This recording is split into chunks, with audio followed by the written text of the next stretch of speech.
اسلام جب کسی چیز سے منع کرتا ہے تو وہ منع ہی سزا نہیں ہوتی بلکہ حفاظت ہوتی ہے۔ عورت کا زیادہ تیز دھوپ میں بیٹھنا بھی اسی طرح کی ایک حکمت سے بھری ہوئی ہدایت ہے۔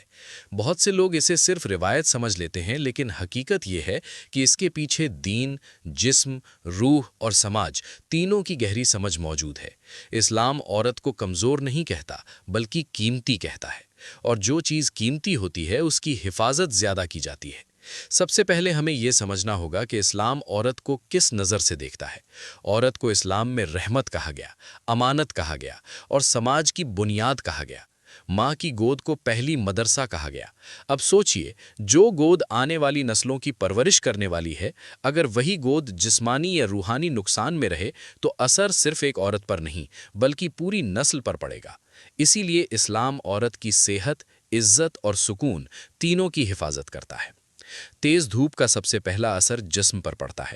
سائنس بھی یہ مانتی ہے کہ عورت کا جسم مرد کے مقابلے زیادہ سینسٹیو ہوتا ہے، سکن نازک ہوتی ہے، ہارمونل سسٹم زیادہ نازک ہوتا ہے اور گرمی کا اثر جلدی پڑتا ہے۔ زیادہ دیر دھوپ میں بیٹھنے سے ڈی ہائیڈریشن، چکر آنا، سر درد، ہارمونل ڈس آرڈر اور سکن سے جڑی بیماریاں پیدا ہو سکتی ہیں۔ اسلام نے اس وقت بھی احتیاط سکھائی جب سائنس کے یہ شبد موجود نہیں تھے۔ یہی اسلام کی حکمت ہے۔ نبی صلی اللہ علیہ وسلم کی سنت کو دیکھیں تو ہمیں یہ صاف دکھائی دیتا ہے کہ آپ صلی اللہ علیہ وسلم تیز دھوپ سے بچنے کو پسند کرتے تھے۔ آپ صلی اللہ علیہ وسلم سائے کو ترجیح دیتے تھے، سفر میں بھی آرام اور احتیاط کا خیال رکھتے تھے۔ حدیثوں سے ہمیں یہ اصول ملتا ہے کہ جسم کو نقصان نہ خود کو نقصان پہنچاؤ اور نہ کسی اور کو۔ اب اگر کوئی چیز لگاتار نقصان دے رہی ہو تو اس سے بچنا دینداری ہے، کمزوری نہیں۔ عورت کا جسم صرف اس کا اپنا نہیں ہوتا بلکہ اس پر کئی حق جڑے ہوتے ہیں، شوہر کا حق، بچوں کا حق، گھر کا حق اور سب سے بڑھ کر اللہ کا حق۔ اللہ نے جو جسم دیا ہے اس کی حفاظت کرنا بھی عبادت ہے۔ زیادہ دھوپ میں بیٹھ کر اگر عورت اپنی صحت کو نقصان پہنچاتی ہے تو وہ انجانے میں اس امانت میں کوتاہی کر رہی ہوتی ہے۔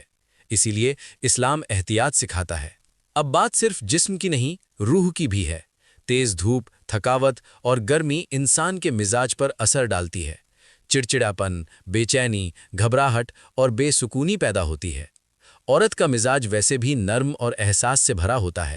اسلام چاہتا ہے کہ عورت سکون میں رہے تاکہ وہ گھر میں بھی سکون پھیلا سکے۔ ایک پریشان اور تھکی ہوئی عورت پورے ماحول کو پریشان کر سکتی ہے، اور ایک سکون میں رہنے والی عورت پورے گھر کو جنت بنا سکتی ہے۔ کئی بزرگ اور عالم یہ بھی بتاتے ہیں کہ زیادہ دھوپ میں بیٹھنے سے چہرے کی رونق کم ہوتی ہے۔ اسلام خوبصورتی کا دشمن نہیں ہے بلکہ عورت کی فطری خوبصورتی کی حفاظت کرتا ہے۔ حجاب، پردہ اور احتیاط یہ سب عورت کو چھپانے کے لیے نہیں بلکہ اسے محفوظ رکھنے کے لیے ہیں۔ تیز دھوپ سے سکن ڈیمیج، جھریاں اور داغ پیدا ہوتے ہیں جو عورت کے لیے جسمانی کے ساتھ ساتھ نفسیاتی اثر بھی چھوڑتے ہیں۔ اسلام نے کبھی یہ نہیں کہا کہ عورت گھر سے باہر نہ نکلے یا کام نہ کرے، لیکن اسلام نے ہر چیز کے لیے حد بتائی ہے۔ ضرورت کے لیے نکلنا، کام کرنا، محنت کرنا سب جائز ہے، مگر بے وجہ لاپرواہی سے اپنے جسم کو آگ میں جھونک دینا یہ اسلام کا طریقہ نہیں ہے۔ اسلام توازن سکھاتا ہے۔ جب ہم اس سوال پر پہنچتے ہیں کہ عورت کا زیادہ دھوپ میں بیٹھنا کیوں منع ہے، تو ہمیں صرف روایتوں یا بزرگوں کی باتوں تک محدود نہیں رہنا چاہیے، بلکہ قرآن اور سنت کے اصولوں کو سمجھنا چاہیے۔ اسلام اکثر سیدھے شبدوں میں ہر چھوٹی بات نہیں کہتا، بلکہ ایسے اصول دیتا ہے جن سے پوری زندگی کا نقشہ بن جاتا ہے۔ عورت کی حفاظت بھی انہی اصولوں میں سے ایک ہے۔ قرآن ہمیں بار بار یہ یاد دلاتا ہے کہ انسان کا جسم اللہ کی امانت ہے۔ اللہ تعالیٰ فرماتا ہے کہ انسان خود کو ہلاکت میں نہ ڈالے، اب چاہے وہ ہلاکت تلوار سے ہو یا لاپرواہی سے، اصول ایک ہی ہے۔ زیادہ تیز دھوپ میں بیٹھنا جبکہ نقصان کا علم ہو اسی دائرے میں آتا ہے۔ اسلام ہمیں تکلیف کو بلانے کی نہیں بلکہ اس سے بچنے کی تعلیم دیتا ہے۔ نبی کریم صلی اللہ علیہ وسلم کی زندگی پر نظر ڈالیں تو ہمیں بار بار احتیاط، نرمی اور سہولت دکھائی دیتی ہے۔ آپ صلی اللہ علیہ وسلم نے کبھی مشکل کو عبادت نہیں بنایا۔ آپ صلی اللہ علیہ وسلم نے یہ نہیں سکھایا کہ تکلیف اٹھانا ہی دینداری ہے، بلکہ یہ سکھایا کہ جسم کو آرام دینا بھی سنت ہے۔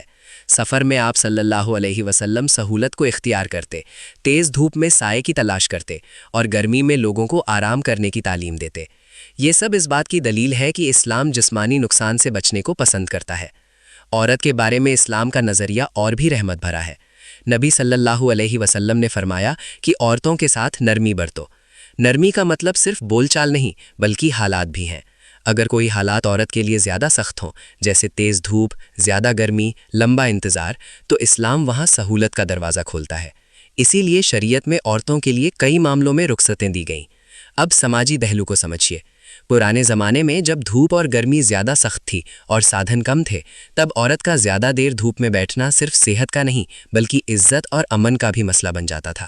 اسلام عورت کو بے مقصد باہر بیٹھنے سے روک کر اصل میں اسے فتنوں سے دور رکھتا ہے۔ یہ بات آج بھی پوری طرح لاگو ہوتی ہے۔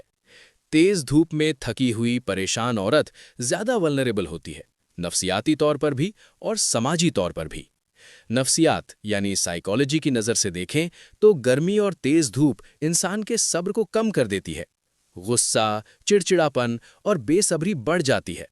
عورت کا دل ویسے ہی زیادہ احساس رکھنے والا ہوتا ہے۔ اسلام نہیں چاہتا کہ عورت ایسے حالات میں رہے جو اس کے اندر کے سکون کو توڑ دیں، کیونکہ عورت کا سکون ٹوٹتا ہے تو گھر کا سکون ٹوٹتا ہے، اور گھر کا سکون ٹوٹتا ہے تو سماج میں بے چینی پھیلتی ہے۔ کچھ لوگ سوال کرتے ہیں کہ اگر مرد دھوپ میں کام کر سکتا ہے تو عورت کیوں نہیں؟ اس کا جواب بڑا سادہ اور گہرا ہے۔ اسلام برابری نہیں، انصاف سکھاتا ہے۔ مرد اور عورت ایک جیسے نہیں ہیں، لیکن دونوں قیمتی ہیں۔ مرد کا جسمانی ڈھانچہ الگ ہے، اس کی ذمہ داریاں الگ ہیں، اور عورت کا ڈھانچہ اور ذمہ داریاں الگ ہیں۔ اس فرق کو نہ ماننا ہی اصل ظلم ہے۔ اسلام ہر ایک کو اس کی فطرت کے مطابق حفاظت دیتا ہے۔ یہ بھی یاد رکھنے کی بات ہے کہ منع کا مطلب ہمیشہ ہر حال میں حرام نہیں ہوتا۔ اسلام میں کئی چیزیں احتیاط کے طور پر منع کی جاتی ہیں۔ اگر مجبوری ہو، ضرورت ہو، کام ہو تو رخصت موجود ہے، لیکن بے وجہ لاپرواہی سے اپنی صحت اور سکون کو داؤ پر لگانا یہ اسلامی مزاج نہیں ہے۔ عورت کو بھی یہی سکھایا گیا ہے کہ وہ اپنی قیمت پہچانے۔ بزرگوں کی نصیحتیں بھی اسی حکمت سے جڑی ہوئی ہیں۔ جب وہ کہتے ہیں کہ عورت کو زیادہ دھوپ میں نہیں بیٹھنا چاہیے، تو اس کا مطلب یہ نہیں کہ عورت قید میں رہے، بلکہ یہ کہ وہ اپنی صحت اور وقار کی حفاظت کرے۔ اسلام نے عورت کو سجاوٹ، پاکیزگی اور نزاکت کے ساتھ جوڑا ہے۔ تیز دھوپ میں خود کو جلانا اس نزاکت کے خلاف ہے۔ آج کے زمانے میں جب ہر چیز کو آزادی اور پابندی کے ترازو میں تولا جاتا ہے، تب یہ سوال اور بھی زور سے اٹھتا ہے کہ عورت کا زیادہ دھوپ میں بیٹھنا کیوں منع ہے؟ کچھ لوگ اسے پرانی سوچ کہتے ہیں، کچھ اسے عورت کی آزادی پر پابندی سمجھ لیتے ہیں، اور کچھ اسے سیدھا سیدھا اسلام پر الزام بنانے کا ذریعہ بنا لیتے ہیں۔ لیکن سچائی یہ ہے کہ اسلام نے کبھی عورت کی آزادی چھینی نہیں، بلکہ اسے بے مقصد تکلیف سے آزاد کیا ہے۔ آج کا دور پہلے سے بہت الگ ہے۔ اب تیز دھوپ صرف گرمی نہیں لاتی، بلکہ یو وی ریز، سکن کینسر، ہارمونل امبیلنس اور مینٹل ایگزوشن بھی لاتی ہے۔ سائنس آج وہ باتیں کہہ رہی ہے جو اسلام صدیوں پہلے اصول کی شکل میں بتا چکا تھا، کہ جسم کو نقصان سے بچانا ضروری ہے۔ عورت کا جسم آج بھی نازک ہے، بلکہ آج کے دور میں تو اور زیادہ پریشر میں ہے۔ کام، گھر، بچوں، ایکسپیکٹیشنز اور کمپیریزنز کا دباؤ۔ ایسے میں اگر وہ خود کو موسم کی سختی کے حوالے کر دے تو ٹوٹن اور تیز ہو جاتی ہے۔ ایک بڑی غلط فہمی یہ پھیلائی جاتی ہے کہ اسلام عورت کو باہر نکلنے سے روکتا ہے۔ حقیقت یہ ہے کہ اسلام عورت کو بے مقصد اور نقصان دہ حالات سے روکتا ہے۔ باہر نکلنا منع نہیں، بلکہ بے پرواہی منع ہے۔ کام کرنا منع نہیں، بلکہ خود کو جلانا منع ہے۔ اگر کوئی عورت روزی کے لیے، تعلیم کے لیے، علاج کے لیے یا کسی ضرورت کے لیے دھوپ میں نکلتی ہے تو اسلام اسے گنہگار نہیں کہتا، بلکہ جہاں مجبوری ہو وہاں رخصت ہوتی ہے۔ یہ اسلام کی خوبصورتی ہے۔ آزادی کا اصلی مطلب کیا ہے؟ کیا آزادی یہ ہے کہ انسان خود کو نقصان پہنچائے اور پھر اسے چوائس کہہ دے؟ اسلام ایسی آزادی کو حکمت نہیں مانتا۔ اسلام کہتا ہے کہ انسان اپنی چوائس کو بھی امانت سمجھے۔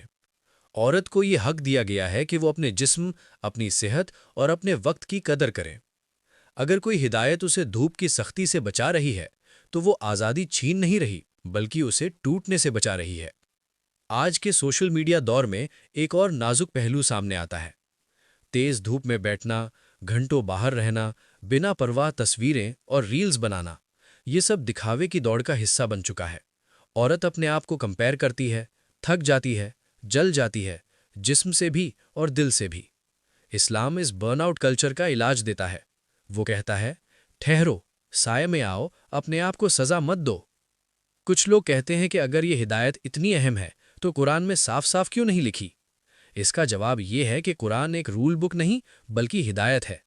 قرآن اصول دیتا ہے اور سنت ان اصولوں کی تفصیل بتاتی ہے۔ نقصان سے بچو ایک ایسا اصول ہے جو دھوپ، بھوک، تھکاوٹ سب پر لاگو ہوتا ہے۔ عورت کا زیادہ دھوپ میں بیٹھنا اسی اصول کے خلاف جاتا ہے، اس لیے علماء نے اسے ناپسند کیا۔ اسلامی توازن یہی ہے کہ عورت اپنے فرض بھی نبھائے اور اپنی حفاظت بھی کرے۔ وہ کام کرے لیکن خود کو مٹا کر نہیں، وہ دھوپ میں نکلے لیکن ضرورت کے مطابق، وہ مضبوط بنے لیکن خود کے خلاف نہیں۔ اسلام عورت کو سب سہلو نہیں سکھاتا بلکہ اپنے آپ کی قدر کرو سکھاتا ہے۔ ایک اور اہم بات اور سمجھنی ضروری ہے، عورت کا زیادہ دھوپ میں بیٹھنا منع کہنا کوئی فقہی سزا نہیں بلکہ نصیحت ہے۔ اگر کوئی عورت کسی وجہ سے دھوپ میں بیٹھتی ہے تو اسے گنہگار کہہ دینا اسلام کا طریقہ نہیں۔ اسلام انگلی نہیں اٹھاتا بلکہ راستہ دکھاتا ہے، اور وہ راستہ ہمیشہ رحمت سے بھرا ہوتا ہے۔ آج کے دور میں جب عورت کو ہر طرف سے ٹیسٹ کیا جا رہا ہے، جسم سے، ذہن سے، دل سے، تب اسلام کی یہ ہدایت اور بھی زیادہ ریلیونٹ ہو جاتی ہے۔ تیز دھوپ سے بچنا اب صرف دین کی بات نہیں بلکہ سیلف کیئر بھی ہے، اور اسلام سیلف کیئر کا سب سے پرانا اور سب سے پاک طریقہ سکھاتا ہے۔ پارٹ 3 کا خلاصہ یہ ہے کہ یہ ہدایت عورت کی آزادی کے خلاف نہیں بلکہ اس کے حق میں ہے۔